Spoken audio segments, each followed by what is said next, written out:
Welcome to r/Bestof Redditor updates, where someone steals OP's hair so they can smell it and burn it. Our next Reddit post comes from r/TrueOffMyChest. For context on this next post, this story happens during the week of Thanksgiving. I'm weirded out. I'm also going to be vague because obvious reasons. I'm a woman in my 30s, and my stylist is in her 40s. I got my hair cut today at a stylist that I've been using for about 9 months now. I think this is my 6th appointment with them. I usually do a trim or a style. Today, I went from long hair that reached to my high lower back to an A-line bob. So, because of the dramatic length adjustment, they took a picture of the cut length in the floor to add to their social media, then intending to add before and after photos too. That was totally fine and normal. My stylist grabs a broom, sweeps up the hair, and places the dustpan on the counter for a bit. Again, normal. They grab the broom and pan and head to the back of the shop.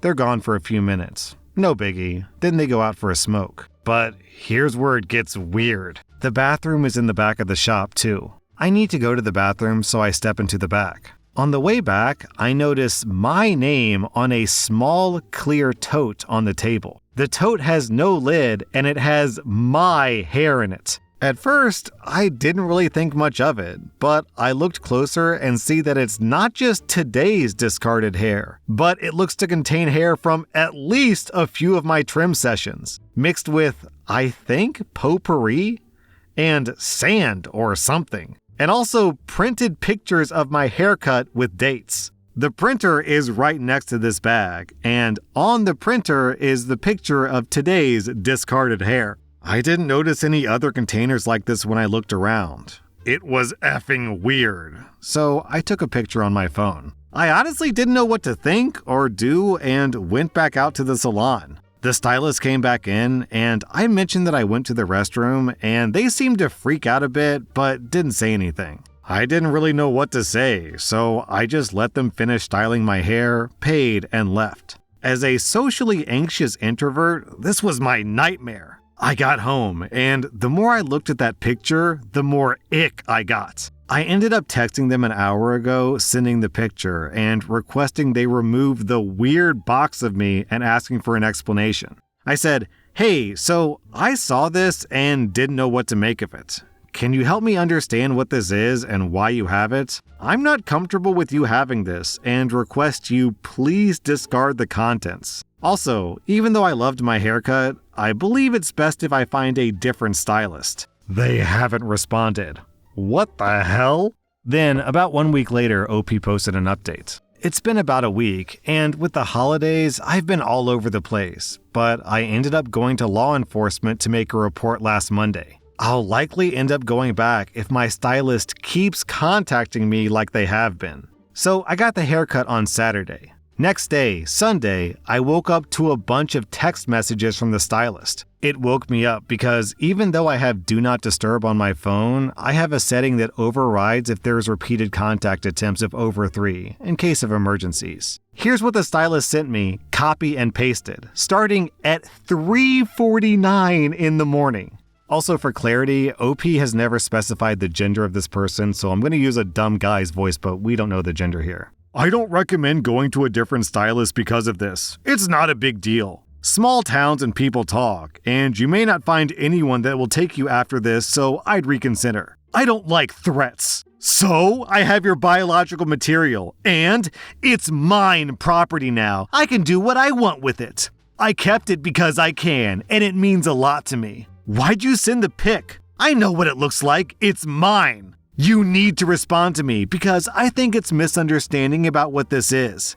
And it's no big deal. And you saying you're switching stylist has me triggered. I do good work. You said so. I also charge a $350 client separation fee. So yeah, you can't just say you're switching stylists with more consequences. And I know you said you already tried a few people before me, and there are not many beauty people in the area. Asking for an explanation for a stylist having hair in a salon is crazy. Where else would you find hair at? I didn't do nothing wrong, but I will get rid of it if you're gonna cry about it, and only if you say you won't be snitching to anyone else for your hair care. You mean a lot as a client and always tip well, and I do good work. So it doesn't make sense, and you know that. So maybe don't threaten someone who does your hair and hurt their heart by making accusatory statements. I didn't respond to any of those this morning because it sounded insane to me. I need to process things fully before I make a decision on how to deal with it, so I just didn't respond. Sunday afternoon, I started getting phone calls. The stylist called me 14 times that afternoon, and every other call, they left a voicemail. Most of the voicemails just said, "Call me back" or "Text me back," but 2 of them were unhinged. I'm going to paraphrase, but in the first one, it sounded like my stylist was crying, and it went like this. "Call me back! I'm getting scared you won't come back to me for your hair for real. I just like how your hair feels. That's why I kept it. Call me." The second unhinged message was left late Sunday night, close to midnight. "I got rid of the hair except for one lock. I found out I like watching your hair burn more than I liked keeping it." Yo, what the f***, you guys? I didn't respond to any of those messages, calls, or texts. The whole thing's had me freaked out now. I decided by that time that I was taking Monday off work to go to the cops. Even if they couldn't do anything, I wanted a filed report of the weirdness. I woke up Monday to an email from the stylist with an invoice of $375 for client breach of contract fee as the chargeable line item. The email body was just "for being a B-word."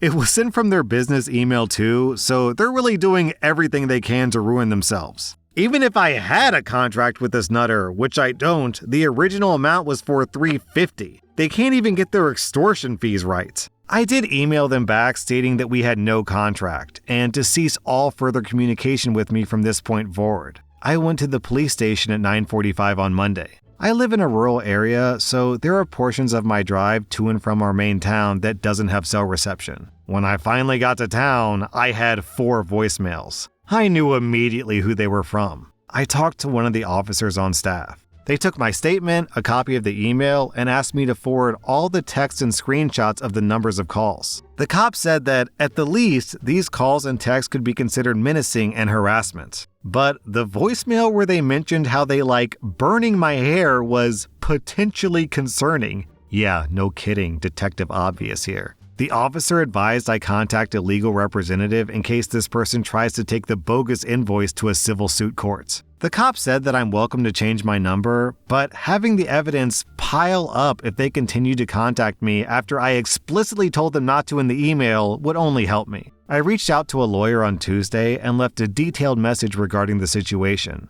I've since received many texts and calls from the stylist. The stylist also sent me a "Happy Thanksgiving" text on Thursday morning as well. Regardless, they're giving me a lot of evidence to work with, but I'm so unsettled. I can't wait to hear back from the lawyer this week. OP makes another update just to say that she's safe, and this is a text message she received. "Don't never say never. You're never coming back? Don't make me laugh. I don't want your ass back. You can beg me though, might help." Then, 4 days later, OP posts another update. "I met with law enforcement again this past Tuesday. My husband and I drove over early that morning because I was also meeting up with the lawyer that I'm working with. Aside from the near constant texts, calls, and emails, I wanted to pursue legal action for a specific issue. Allegedly, this stylist tried to have my credit card canceled. Apparently, they used the last 4 digits of my card, called the customer service line for the card, and tried to cancel it. I got a call from the fraud department shortly after this person attempted to do this, trying to verify everything to see if I actually wanted to close my account and dissolve my credit line with them. To be clear, the stylist was not successful in their alleged attempt. The stylist couldn't provide the basic information you need for these types of things, like my last name, date of birth, address, etc. Apparently, they thought they could accomplish this with just my name, phone number, and the last 4 digits of the card number. I didn't cancel the card, but I did request a new one for obvious reasons. I had no clue why they would want to cancel my card. To inconvenience me? Yeah, that's exactly why, allegedly. When I spoke with the credit card company, they agreed to send over the recording of the person that called, as well as the phone number the call originated from, as long as the request came from law enforcement with a warrant. They gave me a phone number and reference number for the police to reach out to them directly. The officer began working on that immediately, so that's in progress. I went to the phone company over the weekend. I had my phone number transferred to an old phone so I could still receive calls and texts there, but got a new phone number for my actual phone. The old phone and phone number has been turned over to the officer assigned to my case. The cops did go and speak with the stylist yesterday. Apparently, the stylist is horrified that I went to the cops and had no idea that any of their crazy could be chargeable offenses. According to the officer, there have been no further communications via texts or phone since their visit, and I haven't received any other emails. A temporary protection and no contact order has been issued against them until the first court date. I've also reached out to the State Board of Licensing with all this information and my complaints. All I can say is that they're investigating. Man, OP, sounds like you're really caught in a hairy situation here. The really obvious crazy thing about this post is that this person is, stealing and smelling and burning hair.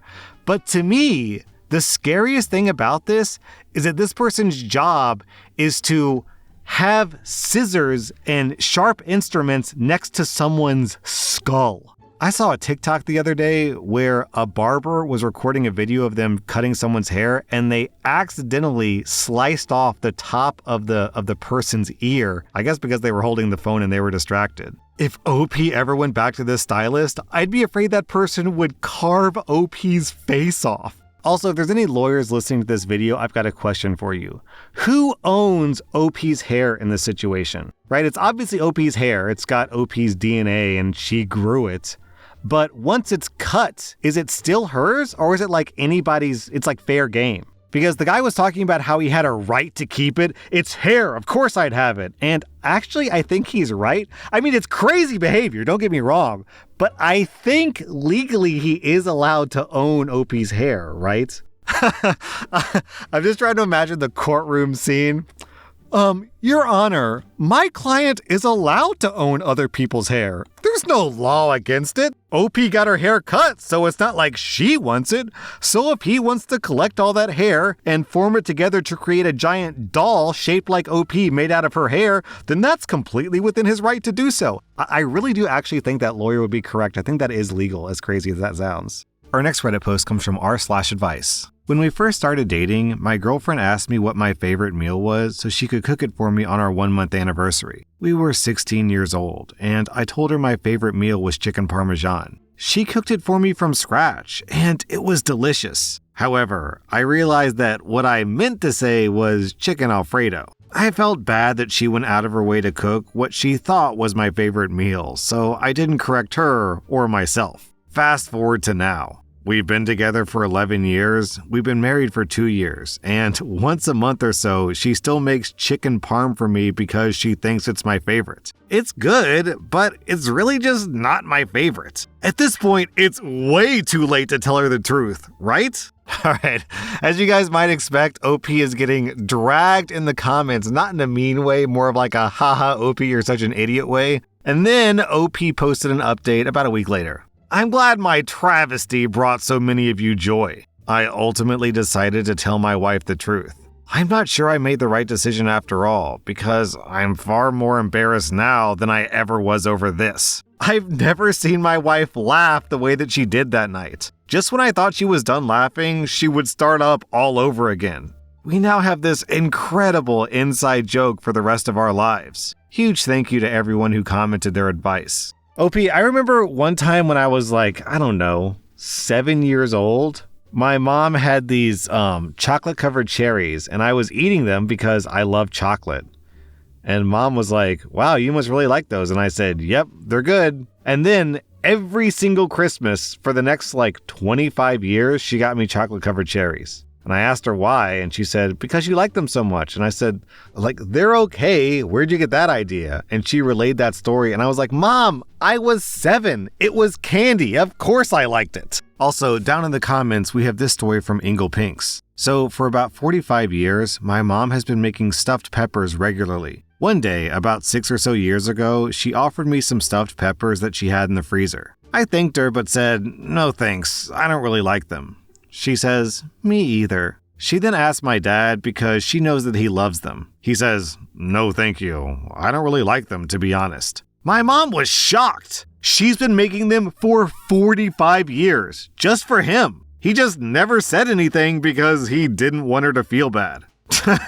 Turns out none of us particularly like them, and we've spent decades eating them out of politeness. And then one day, the time was right for the politeness to run out. It's a running joke in our family now, and Mom and Dad use it as an example of things you do for people you love. At least the guy above liked his meal, it just wasn't his favorite, and they only had it for 11 years. Also, apparently there's actually a scientific name for this. It's called the Abilene paradox, and it basically describes this exact scenario where everyone agrees, hey, let's go to McDonald's because everyone loves McDonald's, when secretly nobody loves McDonald's. That was r/Best of Redditor updates, and if you like this content, check out my podcast where I publish the exact same episodes. Also, hit that subscribe button because I put out new Reddit videos every single day.